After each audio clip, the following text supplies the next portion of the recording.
So, Bismillah ar-Rahman ar-Rahim. Today we're going to continue, inshallah, Surah Al-A'raf. Last time we ended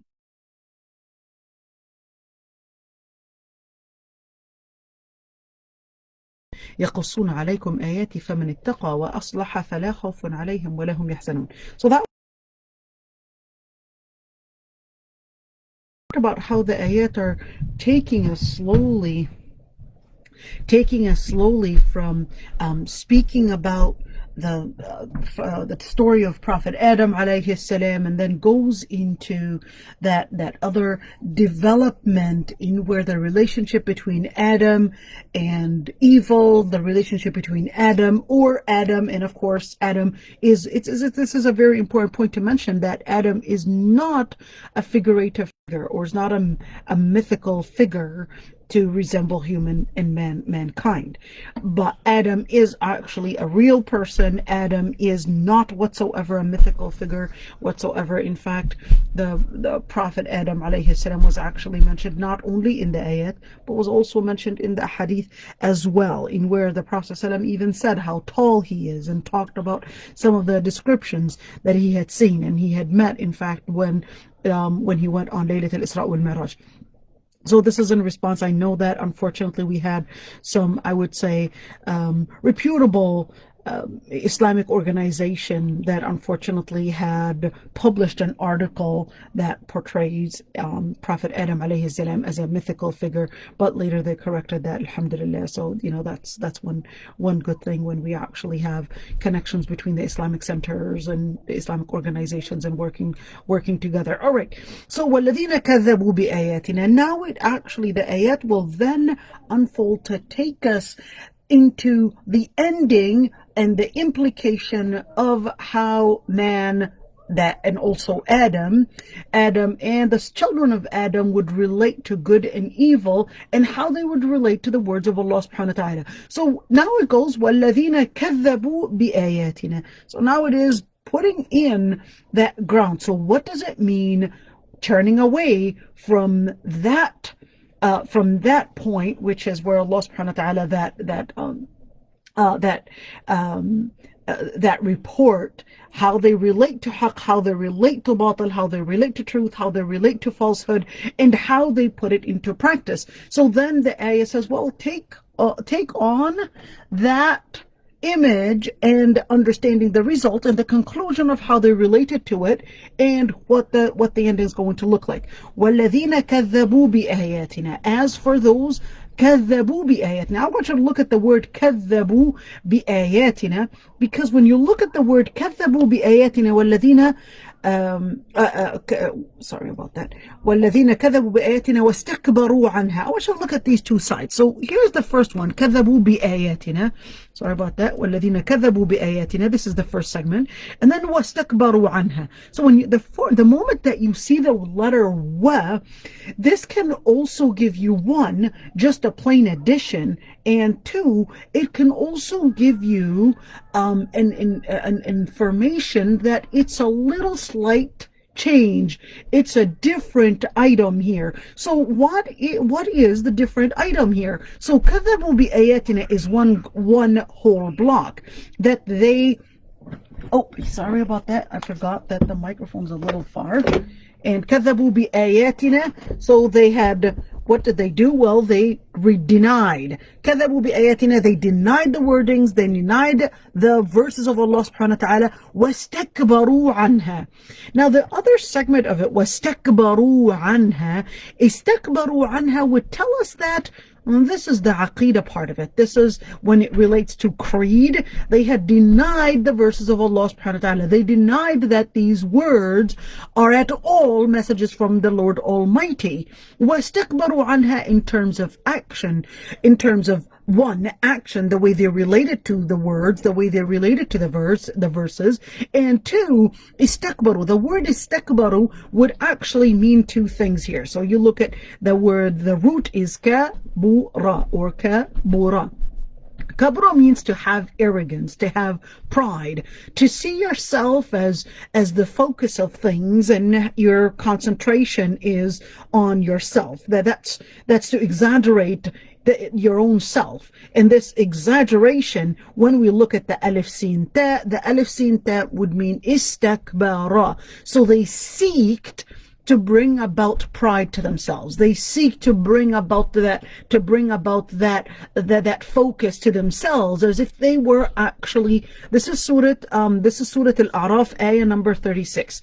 They seek to put themselves on top of all, and specifically on top of the words of Allah subhanahu wa ta'ala. Now, this is the main focus here, is really bi-ayatina, is really in the words of Allah subhanahu wa ta'ala, in the verses of Allah subhanahu wa ta'ala, in the signs of Allah subhanahu wa ta'ala. So the word bi-ayatina could be, one, the messages that the prophets were sent with. Two, it could also be all the different ayat, which is the open book ayat. The open book ayat to mean the world around you, in where did they just ignore it and not really take anything of it, and just wanted to live their life as more of a mundane animal lifestyle, in where it was just about eating, drinking, reproducing, and going on from that point. So istakbaru anha, in where their focus was more on themselves, their focus was more on what they perceived as the truth about life. So this is wastakbaru anha, and then you've got, this is the aqidah part of it. This is their vision of life, about vision of the relating to the words of Allah subhanahu wa ta'ala. So kadhabu, that they actually had denied. Now I want you to look at here, when you're looking at the shadda, kadhabu, the shadda would actually mean a number of things. It can be a determination to do something, it can be an exaggeration to do something, and it can be in where it can be also that kadhabu, that it was a repetitive action, it was a repetitive behavior, where they were constantly denying, they were determined to denying bi-ayatina. The letter B right here would mean within. So in the words of Allah subhanahu wa ta'ala, in the ayat, the ayat that Allah subhanahu wa ta'ala had put all over. وَاسْتَكْبَرُوا عَنْهَا, they had been so arrogant on the ayat of Allah subhanahu wa ta'ala. I want you to look at here the pronoun anha. So the pronoun would actually go back to the nearest mentioned noun, which is the ayat. The nearest mentioned noun, this is the pronoun right here going to the nearest mentioned ayat. So what was their behavior? So again, this is their stance on the idea, on the words of Allah subhanahu wa ta'ala, their thoughts, and this is their behavior.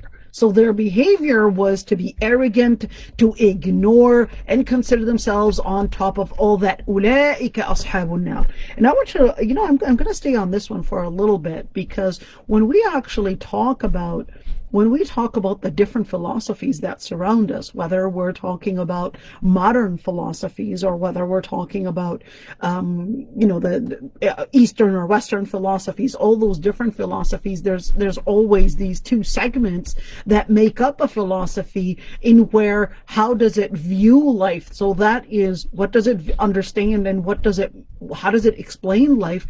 And then the implication of that philosophy in practice. How does that philosophy actually lay out a certain practice in our life? So when you look at any philosophy that surrounds you, you're going to look at, again, so if you say that idea, what does it mean on the ground?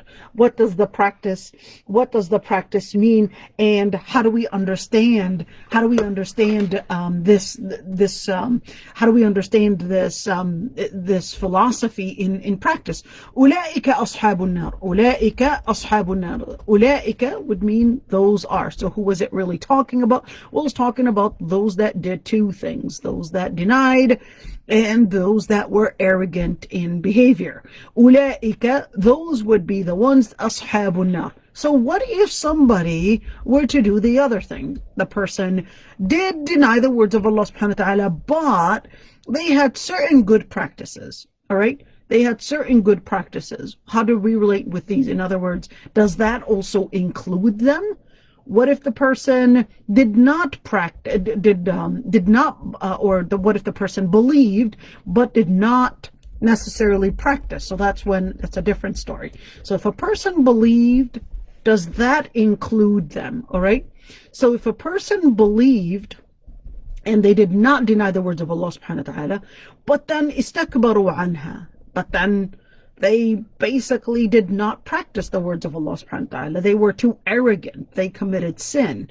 Then that does not necessarily include them, because the person did not deny the words of Allah subhanahu wa ta'ala. But what if it's the opposite? And of course, that doesn't mean that the person is going to enter Jannah. It doesn't mean that the person's going to enter Jannah, because they were still arrogant. They still had the arrogance to distance themselves away from the words of Allah subhanahu wa ta'ala in practice. But they didn't deny that, yes, this is the truth and this is what Allah Almighty had sent. And the person, and I want you to differentiate between a person that chooses to be arrogant. In other words, they put themselves on top of the Lord Almighty. So they said, for example, that drinking water is haram, or eating meat. Let's say, give something more practical. Eating meat, that it was brutal, that it was it was not humane, it was a very brutal way in dealing with animals. Let's just say, which is right now a very common thing with vegans. All right. So if the person actually put themselves on the top of the Lord Almighty and regarded that being eating meat, for example, was somehow inhumane and was not acceptable, and that they wanted to change the words of Allah subhanahu wa ta'ala or say such things, then that would actually mean that they had practiced istikbar an al-ayah, to mean that they actually went against the words of Allah subhanahu wa ta'ala in the idea, in the main thought, in the creed itself. That would actually get them out of the fold of Islam. That would get them out of the fold of Islam, because it is then accusing Allah subhanahu wa ta'ala of permitting something evil, or permitting something that is not just. So that would mean istakbaru anha, that if they were to practice and proselytize, or even believe in such things, they would actually be considered as kadhabu bi ayatina. But if the person istakbaru anha, but if the person said, let's give a practical example. The person said, yes, I am aware that zina is not permissible, but I for somehow can't stop.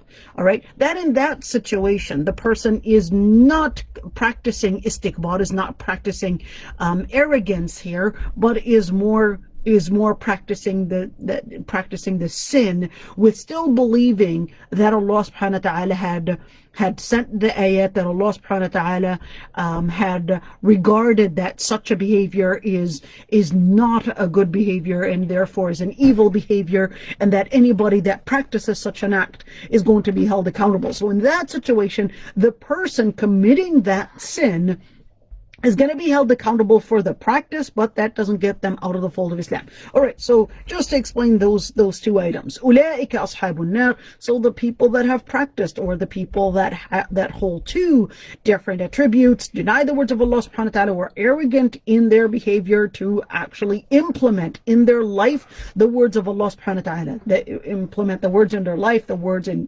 practice. أُولَٰئِكَ أَصْحَابُ النَّارِ. I want you to look at the word ashab.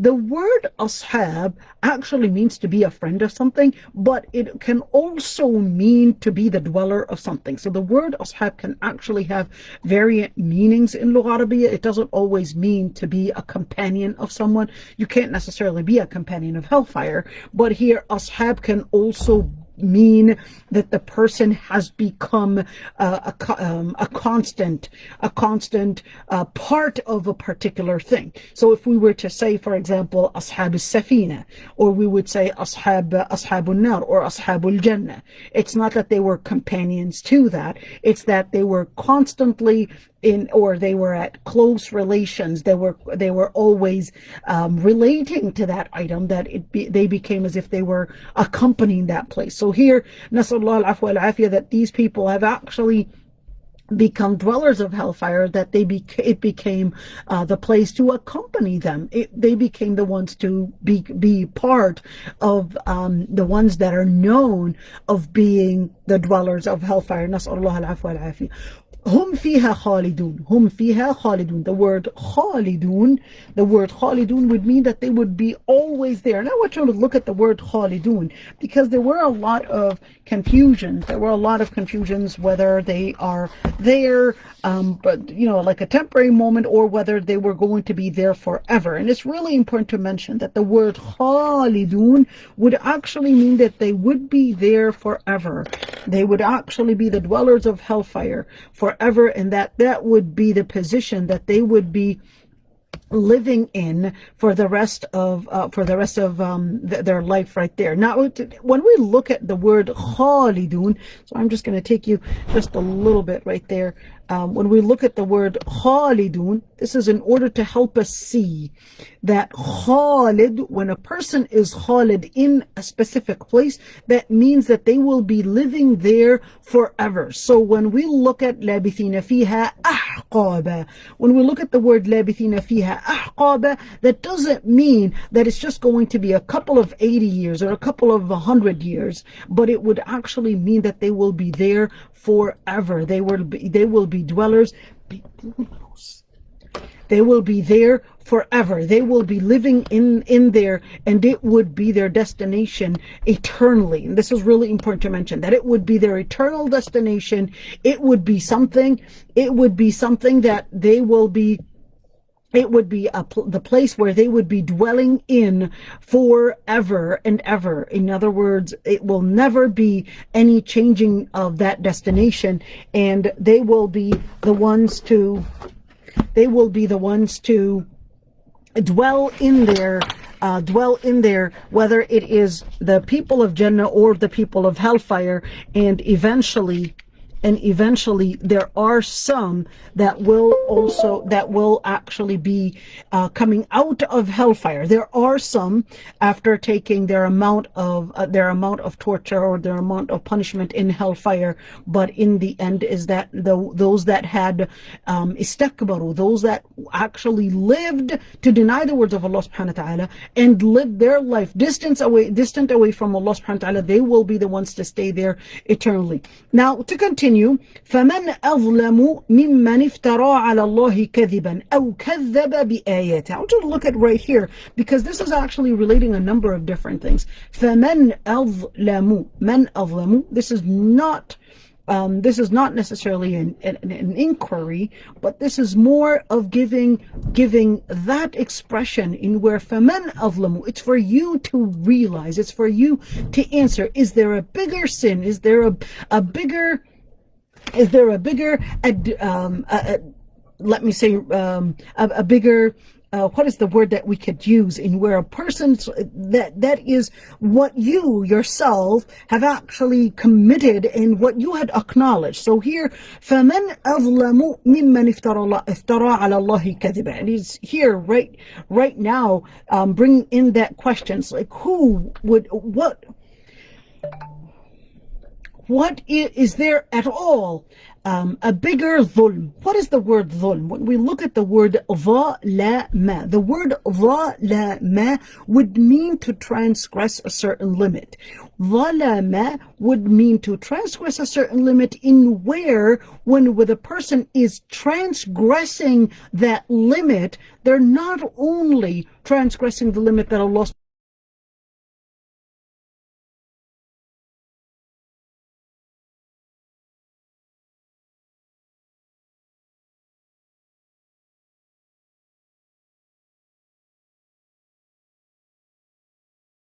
yourself in the wrong consequence, then you're actually there harming yourself before harming anybody else. Now, it's really important to mention that in Islam, when we look at the halal haram, it's not just an issue of halal haram, but it is an issue that is not only relating to the person between him and the relationship between him and the Lord Almighty, but is actually a relationship between him, the Lord Almighty, and even the world around him. So when we look at al-amr bil ma'ruf wa nahy anil munkar, munkar. It is actually to bring about stability and justice within the society itself. So, مِمَّنْ افْتَرَى عَلَى اللَّهِ كَذِبًا, I want you to look at these two items because they're really equivalent to what the ayat are actually talking about before him. So, افترى على الله كذبا, again, relating to aqidah.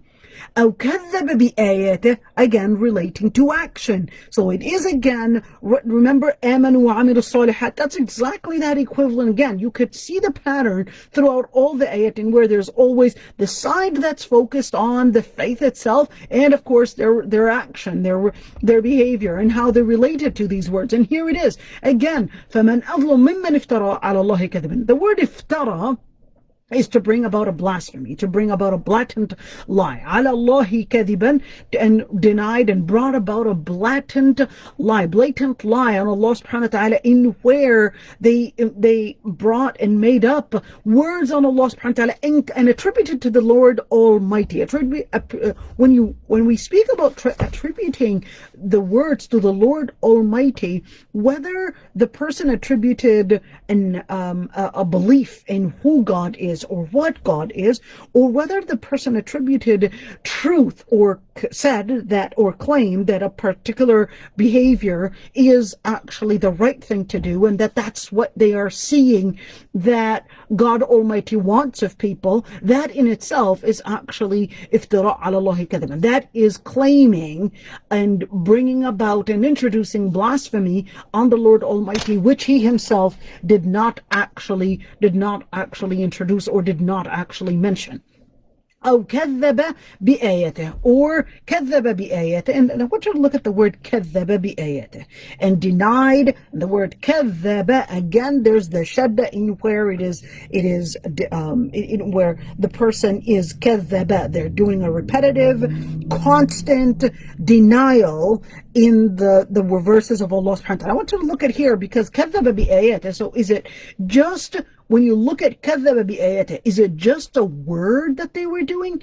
Is that the only behavior that they were doing? It's just a vocal thing? Or is it also a behavior? Can you deny something? Or can you do takdhib in action? Here's the question. So when somebody is kadhab, somebody says, no, I don't believe that, and here's why. Here it's more of an oral side. But can somebody deny in action? Yes, somebody can deny in action. That would be their behavior in doing otherwise, in doing other than what Allah subhanahu wa ta'ala had revealed. So كذب بآياته is again relating to action, in where كذب, they denied in their words, they denied in their action, in where, how did they deny their action? Well, they didn't do what Allah subhanahu wa ta'ala was regarding as the truth, or they didn't practice. They didn't put the words of Allah Almighty in practice, and therefore they were really denying the words of Allah subhanahu wa ta'ala in practice. So كذب بآياته. I want to look at the word بآياته again, because again it is actually really relating to the same elements here. بآياته. It's not just one verse, but it's verses. Or is it? Is the word ayah to mean a verse, or is the word ayah to mean a sign? All right, it actually means both of them. So the word ayat can mean the verses, where those people denied the verses, and can also mean denied the signs, and can also mean denied anything that was sent from Allah subhanahu wa ta'ala in order to reveal and in order to turn people to recognizing the truth around them. So أولئك ينالهم نصيبهم من الكتاب. أولئك الذين ينالهم نصيبهم من الكتاب. Again, أولئك, in where it is referring to the same item, which is, who is أولئك? Well, it's basically the same group of people that this was talking about. Those that denied the words of Allah subhanahu wa ta'ala, and those istakbaru anha. So again, referring to the same exact thing, in where, so what was their behavior in? Well, they كذبوا بآياتنا, they denied the words of Allah subhanahu wa ta'ala, but then absolutely, if you're going to deny the words, well, you're going to bring something alternate. You're going to bring an alternate idea. You're going to bring an alternate vision of life, of creation, of purpose of life, etc. And that alternate vision or that alternate philosophy is going to be claiming on about Allah subhanahu wa ta'ala, claiming things. So here it was actually continuing with the same idea that they denied in the beginning, and then later they had to bring an alternate vision. And that's when iftaru ala Allahi kadiban. And that's when they had actually claimed things on Allah subhanahu wa ta'ala that He Himself did not actually say, that He Himself did not actually reveal. And therefore that they went to the second stage in denying the words of Allah subhanahu wa ta'ala. And here, istakbaru anha, in the beginning, they were so arrogant to see the words of Allah subhanahu wa ta'ala, to practice it, and then they later, it became an action. كذب بآياتنا. It became who they are. They became the deniers of the Lord Almighty's words. So in the beginning, it started out with an arrogance. In the beginning, started out with a somewhat of a rejection to those words, and then later, كذب بآياتنا. It became a constant thing. You could see that in the beginning, it was istakbaru. It was some type of an arrogance, but then later, it became a rejection. This arrogance became a rejection, and that's why you could see in a number of hadith where the Prophet ﷺ actually says that the person that has the smallest amount, really, which is like an atom of kibr, or of pride or arrogance, that they will not enter Jannah, because that will eventually lead, that kibr, that pride will eventually lead to the person actually denying the words and the signs of Allah subhanahu wa ta'ala.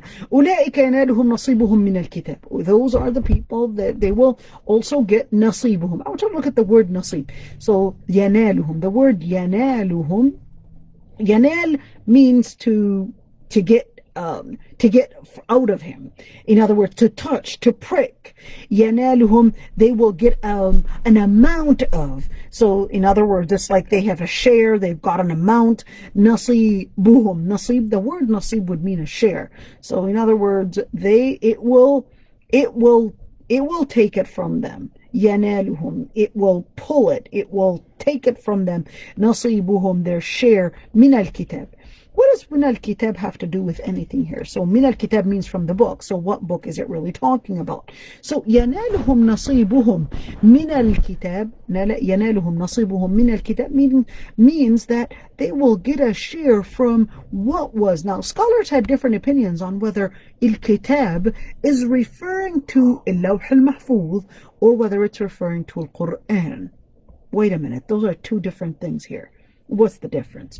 So the difference is, if we are to say يَنَالُهُمْ نَصِيبُهُمْ مِنَ الْكِتَابِ to mean al-Quran, they will get a share of what was mentioned in the Quran. What was a share of what was mentioned in the Quran? What was mentioned about the consequence of their denial, and the consequence in hellfire, the consequence of the torture, the punishment, etc. This is نَصِيبُهُمْ مِنَ الْكِتَابِ. The other interpretation, which is نصيبهم من الكتاب to mean اللوح المحفوظ, that would mean that Allah subhanahu wa ta'ala had previous knowledge. Well, we already know that Allah subhanahu wa ta'ala, because He is the Lord Almighty, نصيبهم من الكتاب would mean here that Allah subhanahu wa ta'ala, because Allah subhanahu wa ta'ala had foreknowledge about these people's, the decision that they were going to make, the action they were going to behave in, and where their ending is going to be in. That was something that Allah subhanahu wa ta'ala had foreknowledge about before even they were created. So nasibuhum min al-kitab, and we know the hadith that was mentioned by Abdullah ibn Mas'ud, in where Abdullah ibn Mas'ud mentions the hadith on the Prophet ﷺ that in ahadakum yujma'u khalquhu fi batni ummihi 40 yawman nutfa, that every single one of us is we are basically combined as a sperm, and then it becomes a nutfa, then it becomes the congealed, or the the combined cells together, and then the different stages. And then he mentions, then Allah subhanahu wa ta'ala will send the malak, will send the angel who will actually write يؤمر بكتابة. Well, we're talking about rizq, we're talking about ajal, we're talking about the time, we're talking about what they will be getting. And it also mentions that Allah subhanahu wa ta'ala will order him, that is the angel, to write whether this person is shaqiyun or sa'id. Now shaqi would mean not to mean shaqi, to mean that they are naughty, but to mean that they are going to be the dwellers of hellfire. And Sa'id would mean happy, and it is a metaphor to mean that they're going to be the dwellers of Jannah. So does that mean that we don't have free will? Everything is really decreed before even our existence? No, because the Lord Almighty gave you free will, but Allah subhanahu wa ta'ala, because He is the Lord Almighty, time does not confine Allah subhanahu wa ta'ala, does not embrace Allah subhanahu wa ta'ala. Allah Almighty is beyond time. So to Allah Almighty, because He is the Lord Almighty, He's capable of seeing beyond time. So to the Lord Almighty, the future and the past is really the same, in where His knowledge about it is the same. But to you, on the other hand, because you are confined, because you are limited in different dimensions of this world, in where you can't know the future or the past unless you have knowledge about it and you lived through certain things, or you were informed about it. But when it comes to future, there is a hijab. There's a barrier between you and the future, because you live within different dimensions, and part of that is time. So when we look at nasibuhum min al-kitab, again, in where Allah subhanahu wa ta'ala, whether that was referring, whether the kitab was referring to Lawh al-Mahfuz, which is the book that Allah subhanahu wa ta'ala had written before even man's existence, before even life was created, and wrote everything about man and everything about life and what's going to happen and all those different details, or whether it was referring to Quran. In the end, is that nasibuhum min al-kitab, is that both of them can be actually right, in where these people, what Allah subhanahu wa ta'ala had actually mentioned about them, whether in their own records to be, or whether it was referring to the Quran, in where Allah subhanahu wa ta'ala had already mentioned about what's going to happen in the future, both would actually be fitting within this ayah. حتى إذا جاءتهم رسلنا يتوفونهم قالوا أين ما كنتم تدعون من دون الله. So here, حتى إذا جاءتهم رسلنا, until, or when. حتى here, the word حتى can mean until and can mean when. So when the rusul, what rusul here rusul does not, well, some scholars actually said it actually only refers to the malaika. So when the rusul came to them, that is the malaika of death. Remember, it's really similar to the ayah in Surah A'raf, in other surahs, in where Allah subhanahu wa ta'ala mentions that حتى إذا جاء أحدهم الموت توفته رسلنا وهم لا يفرطون, in where the ayah was speaking of when that جاء أحدهم الموت, when death came to them, توفته رسلنا, the rusul, the messengers. What messengers? This is not talking about the human messengers, but this is talking about the angel messengers that were sent onto those people in order to take away their souls and bring them to death.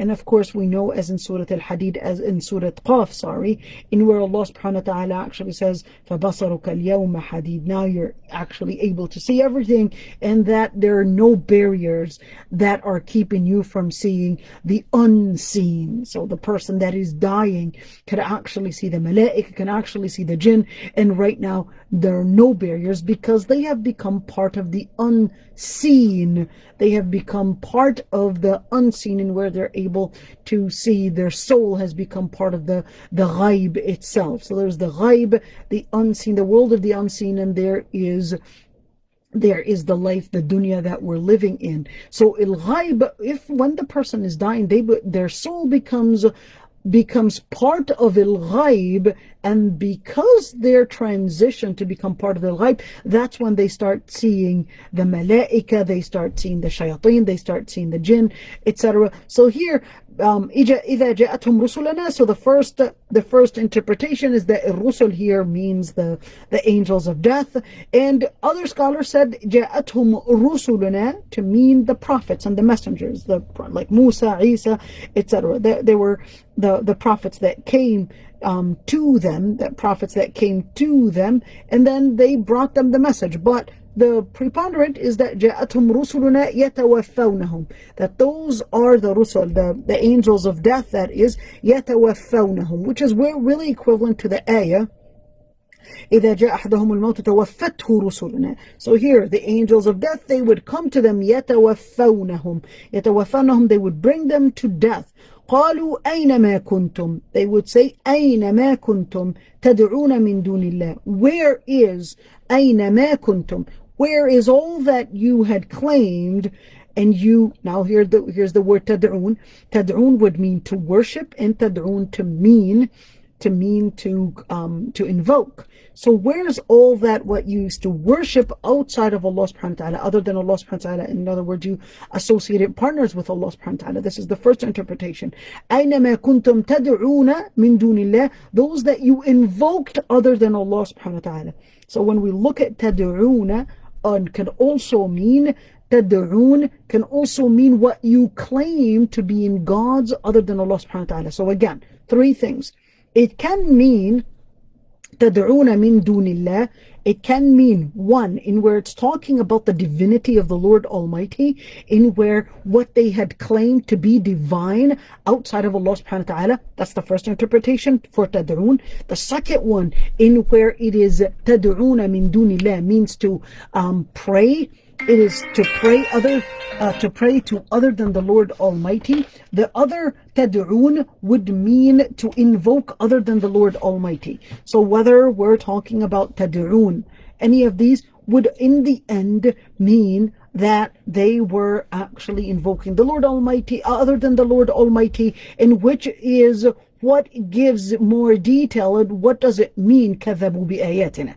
So here's كذبوا بآياتنا again, in where they denied the words of Allah subhanahu wa ta'ala. And what was the alternate understanding that they had claimed to be on Allah subhanahu wa ta'ala? Well, it was افتراء على الله كذب. It was claimed to be divine. It was another philosophy that they claimed to be the ultimate truth outside of Allah subhanahu wa ta'ala. And then what was that really relating to? Then it became the practice. And it became the practice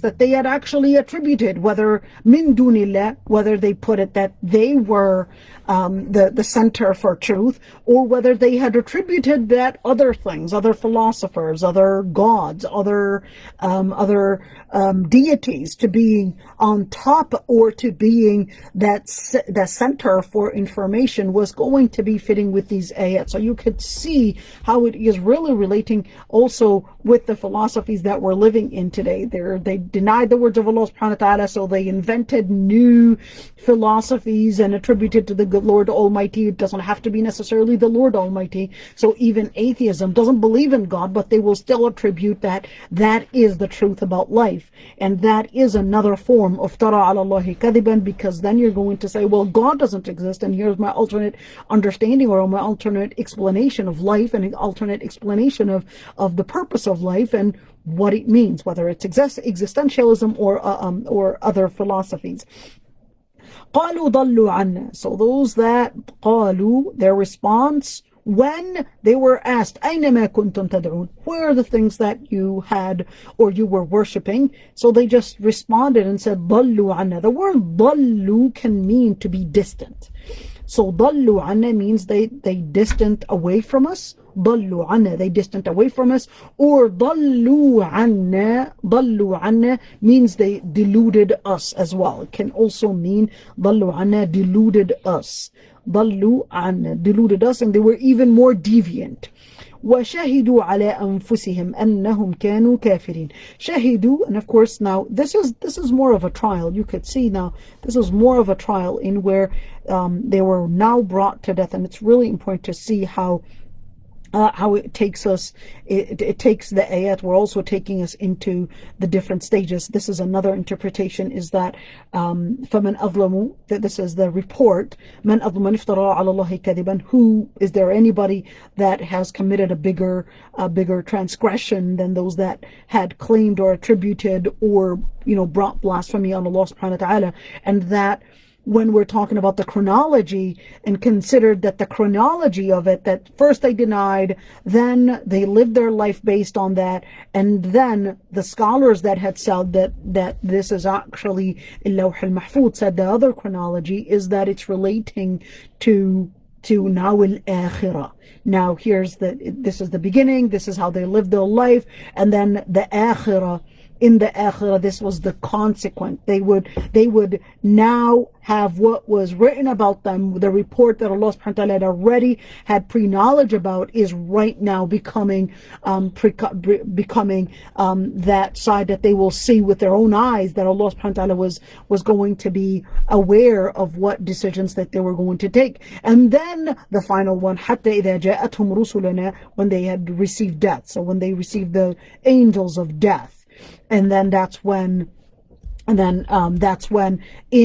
the Jahannam, that's أَيْنَمَا كُنْتُمْ. Now there comes the other, again, chronology, in where now they're being questioned in more of it's not being questioned per se, but it is more of a rebuke. And where they're not rebuke, but more of a derogatory way, in where it is telling them, so like أَيْنَمَا كُنْتُمْ, it's to make them aware of what they had claimed. أَيْنَمَا كُنْتُمْ, it's like to ask them, it's like, where is it? This is for them to feel the sorrow, and for them to feel the pain and the remorse over what they had claimed on Allah subhanahu wa ta'ala. ضَلُّوا عَنَّا, so they said ضَلُّوا عَنَّا. In other words, it's right now a recognition, a moment of recognition that what they had attributed on Allah subhanahu wa ta'ala is right now even distancing themselves away from them. They are not acknowledging what they were doing to them, those things that they had attributed to God Almighty, and those things are not recognizing them, or those people are not recognizing them, and they're also not recognizing the things that they worship other than Allah subhanahu wa ta'ala. وَشَهِدُوا عَلَىٰ أَنفُسِهِمْ. And I want you to look at these parts, because in the Quran there's always that focus on trial in the different elements of a trial. So there's the evidences, there's the trial, there's the witnesses, there are witnesses, there are the different photo shoots of different things that they had, in other words, recordings of what they were doing. Their own body all of a sudden becomes stronger. There's also muhasaba. There's also things that are counting deeds, and that's where Ali ibn Abi Talib said, would they all be held accountable at the same time? It's like, because in our understanding of life, in where if there is one, then how is it there's one God Almighty? How is it that are we going to line up, and therefore we're going to wait in line for somebody else until they finish? Or are they all going to be held accountable and looking at their deeds, when the numbers of their deeds at the same time? So the response was, doesn't your Lord Almighty give you the rizq all at once? So it's the same thing, in where if man was capable of making a calculator in where you punch in the numbers and kaboof, there's the number, how is it that the Lord Almighty is not going to be able to have all the recordings and all the numbers actually being punched in? And it doesn't have to be a number per se. It's that when it's in the akhirah, the amounts of things and how things are calculated are totally different than the understanding of mankind of numbers and how we calculate the different things that surround us. Just as when in our life we would have different units, for different things, whether it's sound, whether it's weight, and how we calculate speed is different than how we calculate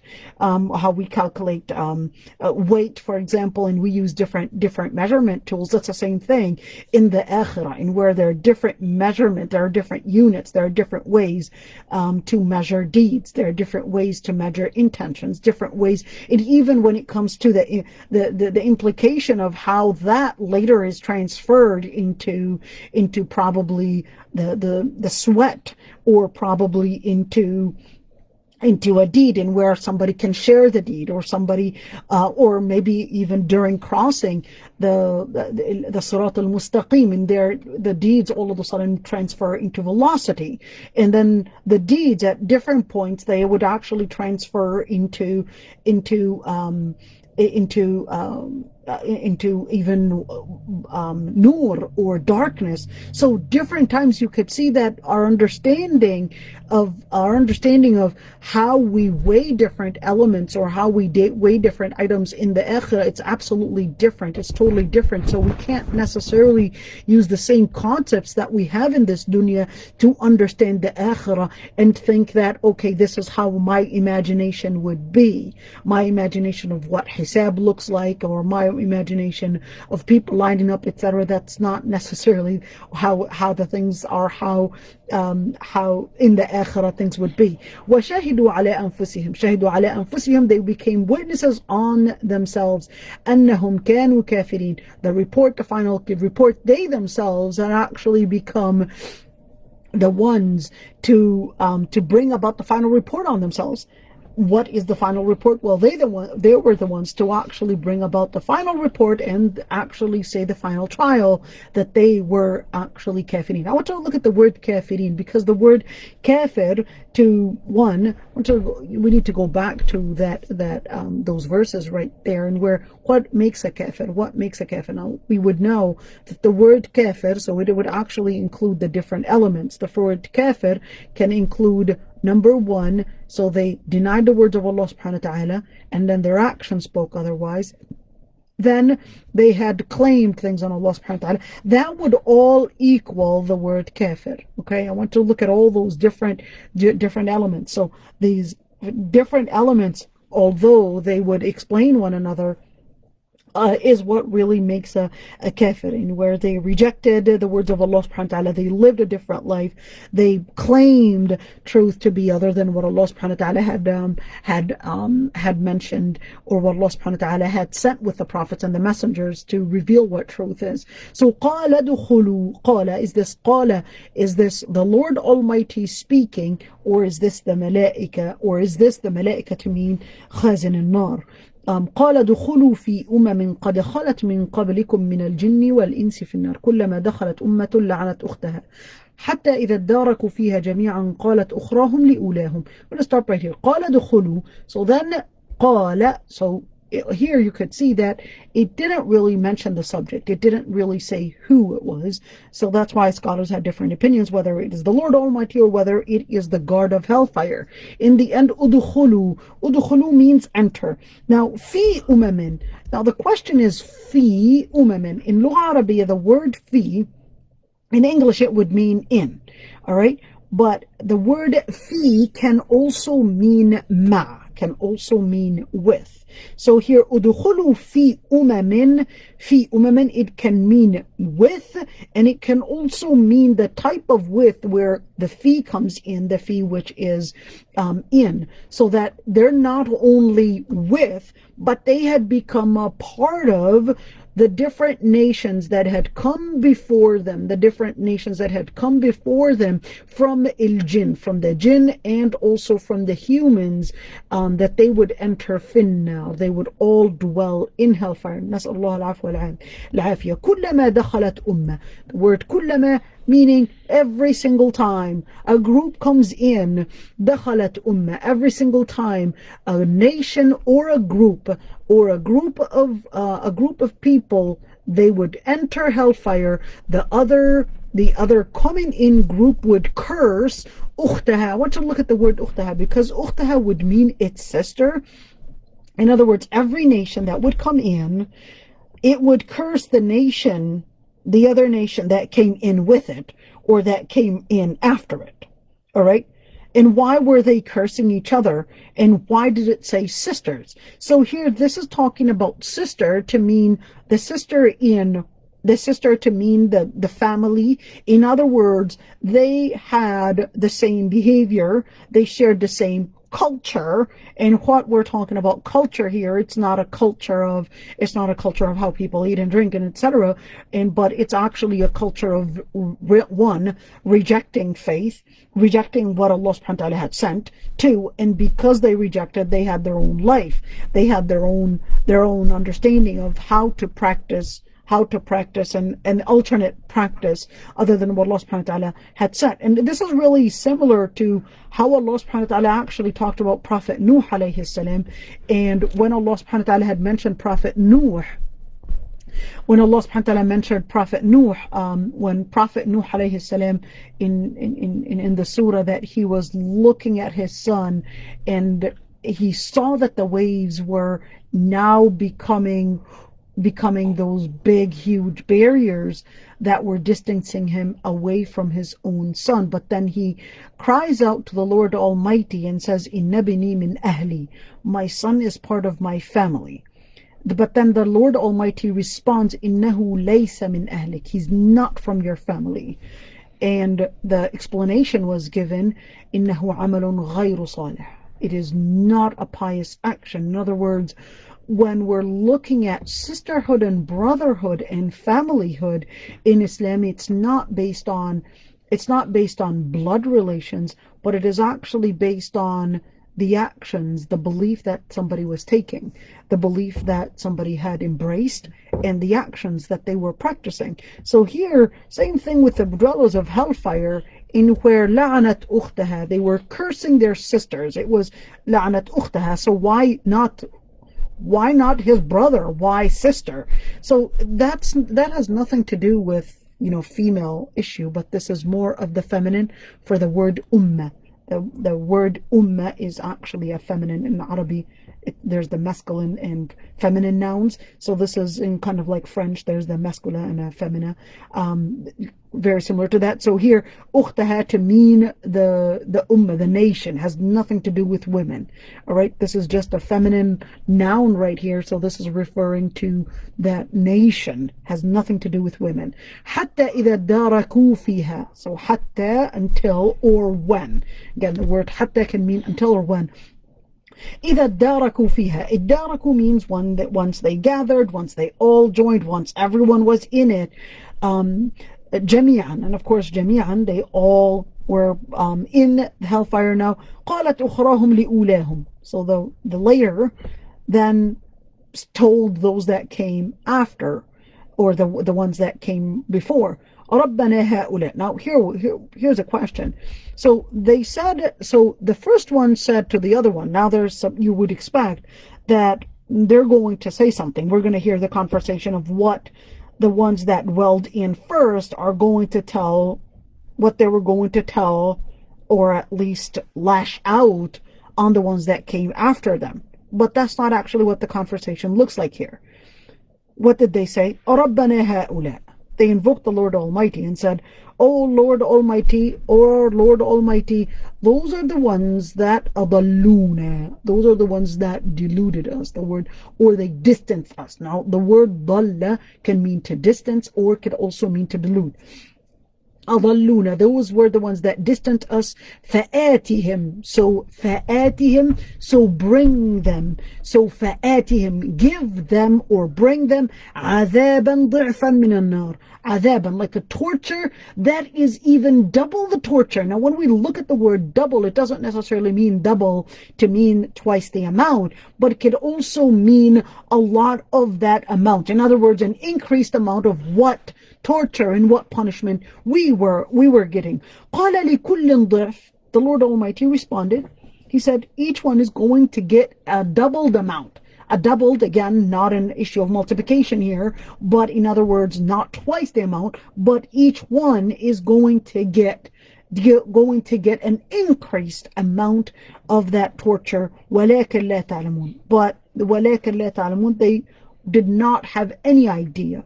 وَلَكِنْ لَا تَعْلَمُونَ, but they didn't have any idea of what that torture was going to look like, what that punishment was going to look like. وَنَسْأَلُ اللَّهَ الْعَفْوَ وَالْعَافِيَةَ. They had no clue of what that pain was going to be like. وَقَالَتْ أُولَاهُمْ لِأُخْرَاهُمْ. So why didn't they actually, here's the question, why didn't the ayat actually tell us what they were saying? In other words, it right away jumped in where قَالَتْ أُولَاهُمْ لِأُخْرَاهُم. Or, sorry, what was it? Okay, yeah. So, قَالَتْ أُخْرَاهُمْ لِأُولَاهُم. Where was what they had said? So, they were really confronting each other, but then they didn't really right now tell them, well, here's what we're going to do to you. We're going to start attacking you, or we're going to do this to you. But they actually knew that what they were, or who they were following right now, are with them in hellfire. In other words, they can't bring them any save. They can't be their saviors. They can't get them out of what they are in, because they themselves are also in it anyways. So there's no way that they can actually ask them for any type of a safety, or any type of or be the saviors to get them out of the situation that they are in, because they're seeing right before their eyes that everyone is in it. They're, when you ask somebody for help, you would ask them for help because you could see they have some type of power, some type of privilege, but they're right now, face to face with these people not having any privilege whatsoever. So the one that they could only acknowledge at that moment to actually have the only privilege is really the Lord Almighty.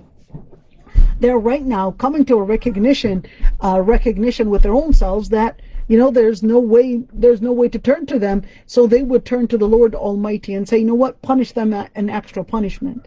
They would just directly go to the Lord Almighty and actually right there bring in that acknowledgement. There's no way of turning around, and there's no way of even considering those people that had deluded them to give them any type of safety. So they just turn to the Lord Almighty. قَالَتْ أُولَاهُمْ لِإُخْرَاهُمْ. I don't want to be in those ayat. So I don't want to be in those ayat and leaving at those ayat. But I'm going to continue because I don't want the class to end at those ayat. قَالَتْ أُولَاهُمْ لِإُخْرَاهُمْ. So we're going to hustle, inshallah, in those ayat. قَالَتْ أُولَاهُمْ لِإُخْرَاهُم. So the ones that came in first said to the ones that came in last. All right. فَمَا كَانَ لَكُمْ عَلَيْنَا مِنْ فَضْلٍ. In other words, you didn't have any privilege. You didn't have anything. In other words, we didn't control you.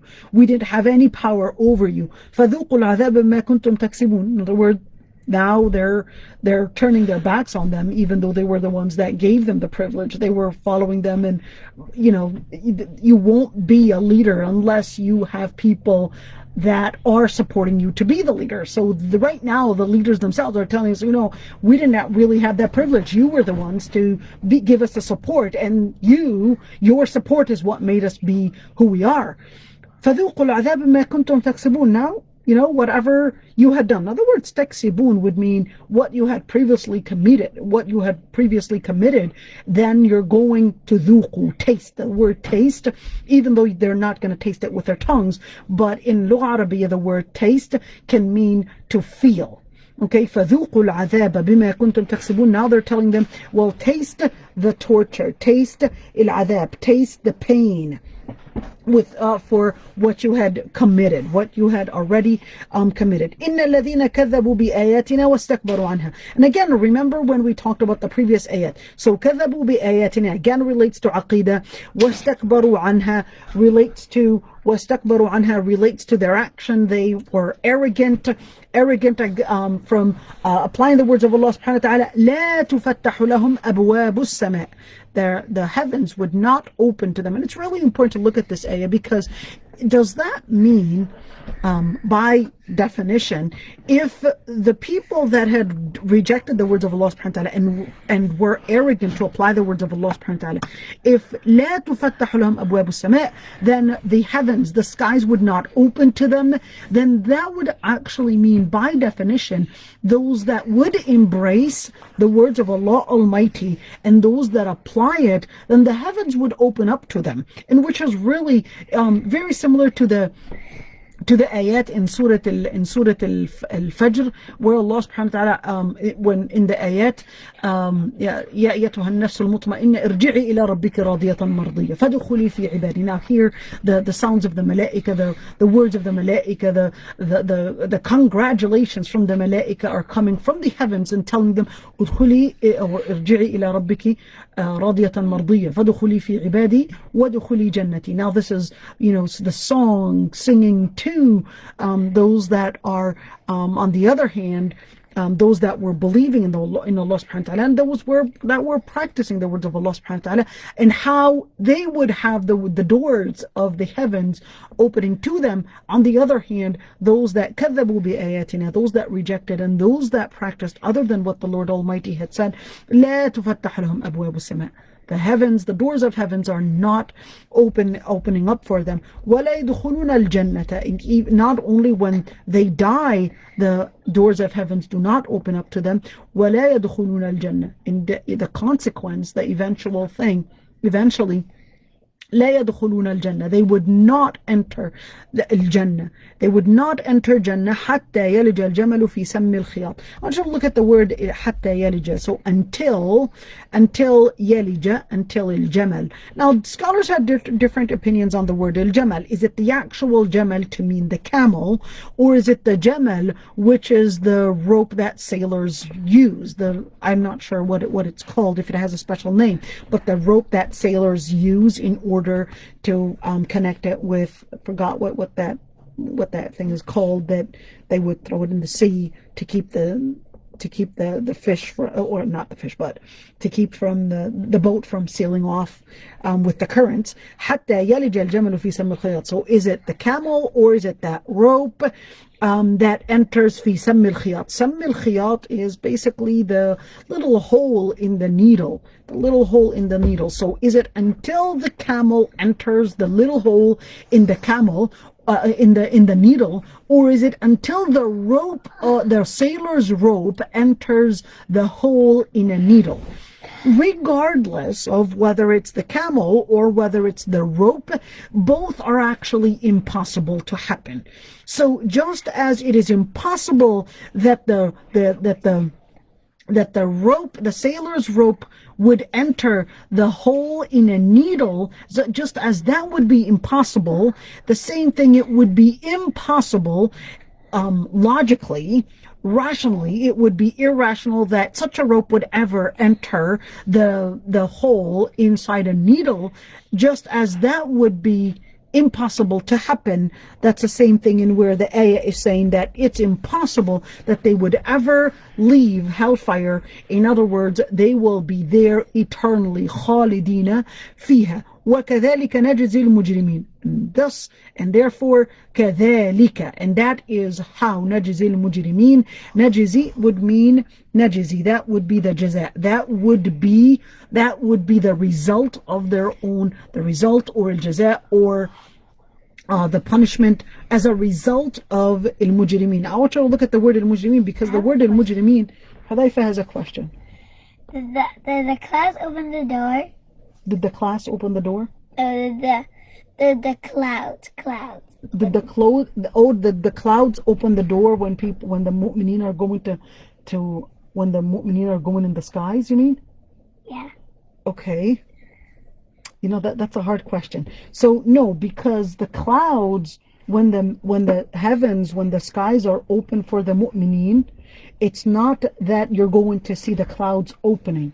Okay? And I have one more question. Hold on, I still didn't answer that one. So it's not that the clouds are going to open to let the people go through it, because anyways, you can go through the clouds. The clouds, remember, they're just water that is evaporated. So even right now, can the plane go through the clouds? Yes, it can. So if the plane can go through the clouds. Even we as human beings, even when we die, our soul. It's not that they carry your body and take you up. They take your ruh, what's keeping you alive. That's the ruh inside. What's the other question?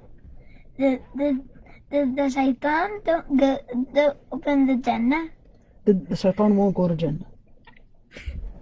Yeah, shaitan won't go to Jannah because shaitan is bad. All right. Hellfire, what is going to be the mujrimeen, the criminals. And I want you to look at the word mujrimeen, because the word mujrimeen comes from jarama. The word jarama means to commit. So what did they commit? Why were they considered criminals? Because of the different things that they had committed. The transgression that they had committed against the Lord Almighty and the words of Allah Almighty, and the action that they later put in practice was really what made them and what had given them the description of mujrimeen, that they were constantly. I want you to look at the word mujrim. The word mujrim is more of the person that is doing such behavior, and it's to the point that it became really the term that describes them, because of the constant behavior that they were engaged in that particular behavior, which is the transgression against Allah subhanahu wa ta'ala, and how they left the words of Allah subhanahu wa ta'ala. Lahum min jahannama mihad, and therefore lahum min jahannama mihad, and they will have from hellfire a mihad. Mihad is like a base. It's like what is underneath them. They would have from hellfire what is underneath them and what is on top of them is both really from what is underneath them is really the fire, and on top of them is ghawash. It's more the murky smoke from the hellfire that is on top of them. In other words, they're actually between two parts of hellfire, which is either it's the hellfire or what comes out of hellfire. So nothing on top of them but that. Nas'alullah al-afwa wal-afiyah. وَكَذَلِكَ نَجْزِي الظَّالِمِينَ, and this وَكَذَلِكَ, and this is how الظَّالِمِينَ, the transgressors, would be najzi. This is how they would be. The word najzi would mean they would be given or rewarded or punished or granted. All right. وَالَّذِينَ آمَنُوا وَعَمِلُوا الصَّالِحَاتِ لَا نُكَلِّفُ نَفْسًا إِلَّا وُسْعَهَا. We're going to end up on this ayah. وَالَّذِينَ آمَنُوا وَعَمِلُوا الصَّالِحَاتِ. As for those, I want you to look at that ayah. Remember how we were before when it was talking about كَذَّبُوا بِآيَاتِنَا اسْتَكْبَرُوا عَنْهَا. So here it is again, in where it's putting on the other hand the equivalent to those that كَذَّبُوا بِآيَاتِنَا are really those that believed. Amilu salihat, the other ones were istakbaru. They were too arrogant to put the words into practice. So here, Amilu salihat have actually done salihat. I want you to look at the word al right here, because as-salihat can mean, this al itself can mean two things. Can mean the good things and can mean the things that you have in your mind. In other words, it's called al-ahdiyya.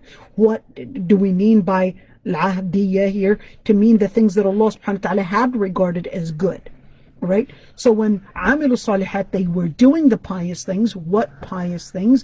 It's not a pious thing that you thought was pious and you therefore went on with it, but it's the pious things that Allah subhanahu wa ta'ala had determined or had defined or put in detail to being pious and to being a good action. لا نكلف نفسا إلا وسعها. What does that have to do with anything? لا نكلف نفسا إلا وسعها, meaning, yes, you are ordered to do particular good things, but at the same time, there's no way that this sharia, لا نكلف, we will not نكلف. In other words, we will not give any soul more than what it can handle. In other words, to be good, believe and to be good and do the pious things is not of anything that is more than what you can carry. In the end, it is within your scope. It is within the ability of your coping abilities. It is within your own power. You will have the ability to put that forward. It's not something that is beyond your human capacity to apply. أولئك أصحاب الجنة هم فيها خالدون. and those would be the dwellers of Jannah, and they would be living there eternally. And this, we didn't want to finish with the ayat al-adab, man, that would be so scary. If anybody has any questions, inshallah we'll continue next week, inshallah. If anybody has any questions, I've allowed you to unmute yourselves. You can actually say it on the microphone, or you can type it in, and we'll be hearing it, inshallah. So go ahead. We did a lot of ayat today. Oh, we're almost done with the page 2. So if anybody has any questions, I'd be happy to hear it. Even the people on Facebook, if you'd like to write anything as well, we'll be able to hear you, inshallah. So no questions at all. Anybody wants to correct me in anything? Maybe I'd like to correct myself on one point that I had mentioned earlier. Let me correct that one. Right. إذا جاءتهم رسلنا يتوفونهم. So رسلنا is only for الملائكة, that the angels of death come to them, not the angels, not the messengers, the human messengers. So this is just the angels of death. All right. So if anybody would like to add anything, go ahead. Nobody wants to add anything. Nobody wants to correct me in anything. Samia, whatever happened? Not Samia. Oh, Ranya's gone. All right. So we'll see everybody, inshallah. And assalamu alaikum wa rahmatullahi wa barakatuh. We'll see you next week, I guess, Tuesdays and Wednesdays. And I will be, inshallah, announcing when we'll be doing the Let's Talk Islam. I'm really excited about that once we transition slowly to giving the Quran classes for Sheikh Marwa, inshallah. We'll be transitioning there. Then I'll be able to add onto my schedule another program, inshallah. And assalamu alaikum wa rahmatullahi wa barakatuh. I will be doing a fiqh class. I'm really excited about that. That's my major, so that's what I always enjoy doing. I'm just trying to transition slowly, inshallah. And if anybody wants to share anything, Hamza, maybe Fatima, Safiya too, Zahra, and Zubayda, and A. Malik. All right, so if anybody wants to unmute themselves, go ahead and say anything.